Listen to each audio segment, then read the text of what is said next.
it's so funny because this idea of being a starving artist is so tied into everything that causes it. Like there's such a stigma around artists making money, which I hate. I hate it. I think that creatives are just not good at asking. They're not good at asking for money. They're not good at talking about money. They're not good at, they're not good at anything in regards to money because there is such a horrible stigma around doing it. And I think it's such an important conversation because there are so many people that, like, I won't get into specifics, I won't get into names, but there are so many people that are portraying this idea of what they're doing and then they're living a completely different life on social media and making it seem as though they're making this money. And then there's people that watch that and they're like, well, how the hell am I supposed to make money? Yeah.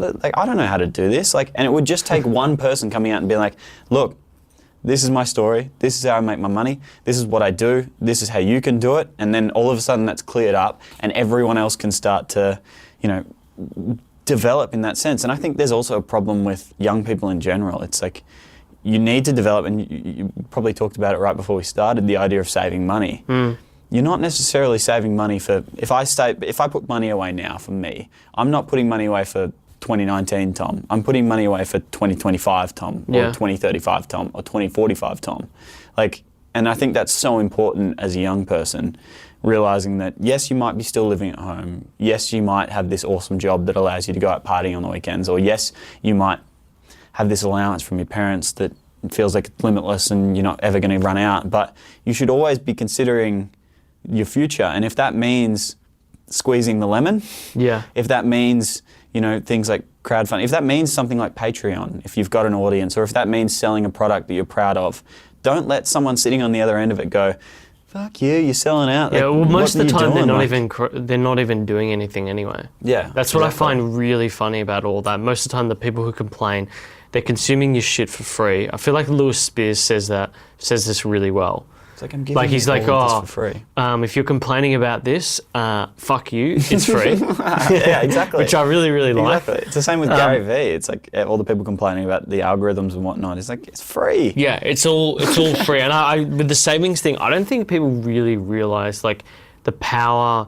Not many people understand the law of compounding and how $1 today is worth, if you invested correctly or put down correctly, is worth a lot more in 10 years from now, and actually that it's way more valuable at a younger age because that money over time compounds more and more and more because time is what you need. Like most wealthy people are just old. Yeah. That's the one thing that young people forget. They're like, oh, there's, it's so hard to be rich and hard to build money and blah, blah, blah. Well, yeah, because like most people who are wealthy are like 50 or 60 years of age. They have spent their entire life building up a nest egg or a type of income that allows them to do that. And I feel like that's often forgotten.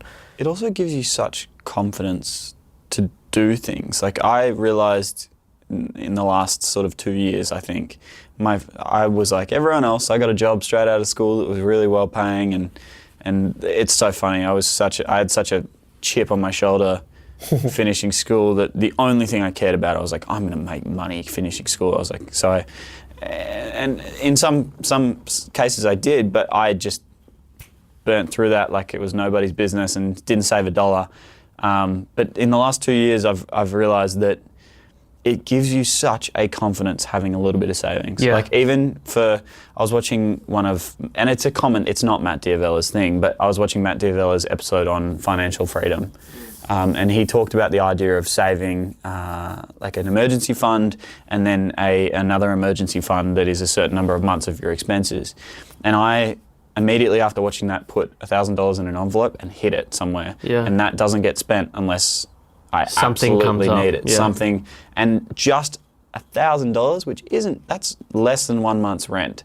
But just having that there in cash, if I need it, is such a confidence booster. I think that is so important. Like I got into this stuff when I got straight out of school, just studying finance and all that sort of stuff. I wish I did. So I've had like a emergency fund for probably 6 years now. It's not massive. Like it's $2,000, and considering the expenses that I have on a monthly basis, it wouldn't cover all of it, but it gives you a buffer for those moments where all of a sudden you've got to go get an operation. Yeah. Or someone you know gets sick, or all of a sudden you're in some sort of accident and you have to pay for insurance or whatever it is.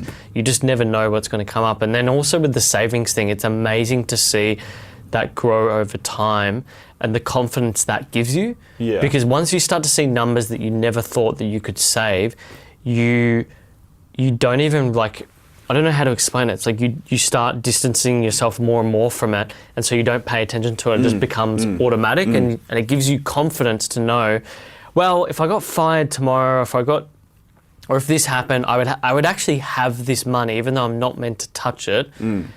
If the worst, like I couldn't move in with my parents, or this happened, or whatever, I'd still have that there, and I'd still be safe, and I'd still be okay. I feel like that's often forgotten. It's also switching that perspective of going from viewing saving as a task that you have to do. It's like, I remember when I was younger, it's like saving money was like, why would I save money if I can spend that money to live better right now? Yeah. It's like, that doesn't make sense at all. Whereas now, saving money to me is spending money on my future. I'm spending that money on me. Yeah. And that has been such a massive, because like you said, it's like I have it set up so it's recurring, it's automatic, I don't even see that money.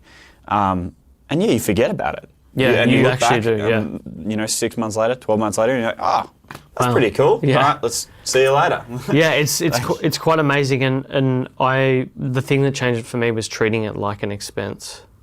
So I don't even see it as savings. It's like, this is a monthly expense I have to pay.